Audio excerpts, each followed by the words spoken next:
আচ্ছা বলেন তো, কি হলে নির্বাচন প্রশ্নবিদ্ধ হবে না? গত দুটো নির্বাচন যদি দেখেন, তাহলে সেই নির্বাচনে সবচেয়ে বড় ভোট ডাকাতি চুরি কে করেছে? পুলিশ। পুরা ভোটটাকে খেয়ে ফেলেছে পুলিশ। জনগণকে কথা বলতে দেয়নি পুলিশ। সেই পুলিশ এখন কোথায়? জনগণের আক্রোশের সামনে দাঁড়িয়ে এখন তারা থানায় বসতে ভয় পায়।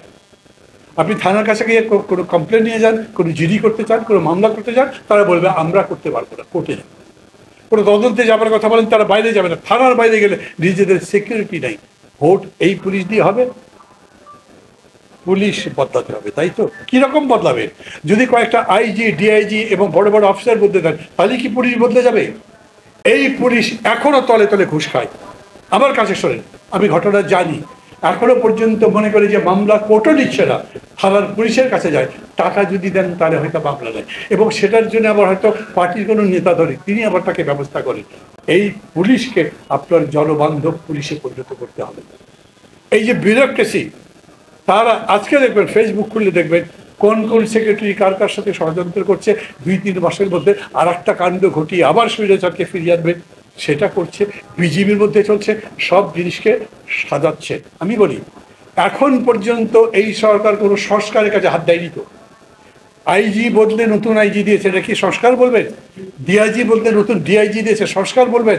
আর্মির চিফকে বদলে আর একটা আর্মি চিফ দিয়েছে, এগুলো সংস্কার নয়। আমি তো গুণগত সংস্কার চাই। আমি সেরকম একটা প্রশাসন চাই, সেরকম একটা দেশ চাই, যেই দেশ আমার, যেখানে বুক ভরে শ্বাস নিতে পারবো, চোখ খুলে দেখতে পারবো, মন ভরে কথা বলতে পারবো। সেই রকম পরিবেশ চাই, সেরকম বিধান চাই, সেই রকম প্রশাসন চাই। সেটা গড়বার জন্য কি করতে হবে? কেমন পুলিশ চান বলেন? কেমন প্রশাসন চান বলেন? আমি যদি গিয়ে এই তত্ত্বাবধায়ক মাফ করবেন, এই অন্তর্বর্তী সরকারকে বলি, আপনারা কি সংস্কার করতে চান বলেন? আমি জানি না ডক্টর ইউনূস কেন বললেন না। আমি কেন সংস্কার করব? সংস্কারের দাবি তো আপনাদের ছিল। আপনারা 14 দফা দিয়েছিলেন, 7 দফা দিয়েছিলেন, তারপরে 41টা দল মিলে আপনারা 31 দফা দিয়েছেন। আপনারা বলেন কি সংস্কার চান, আমি সেটা করব। কিভাবে করব সেটা বলবো। উনি সেটা বলেননি, কিন্তু আমাদের পক্ষ থেকে এখন পর্যন্ত সংস্কারের প্রস্তাব আমাদের আছে, কিন্তু 31 দফা সবাই মিলে।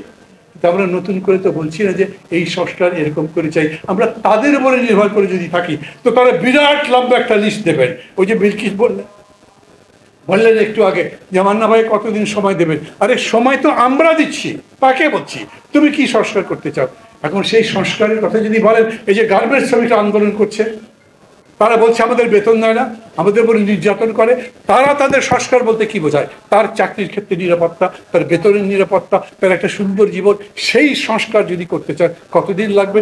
সমস্ত গার্মেন্টস মালিকদের ডাকবেন, বিজেপিকে ডাকবেন, বসবেন, তারপরে ঠিক করবেন। আনসার যে আন্দোলন করছে, সেই আনসারের আন্দোলন খোদ প্রধান উপদেষ্টা বলেছেন দাবিগুলো তো ঠিক, যারা নেগোশিয়েট করেছেন তারা বলছেন সমস্ত দাবি ন্যায্য, কিন্তু সেই দাবি মানবো যে তার জন্য যে ফিনান্সিয়াল ইমপ্লিকেশন, মানে যে আর্থিক ব্যাপার লাগবে, সেটার জন্য তো আমরা একা একা সিদ্ধান্ত দিতে পারবো না।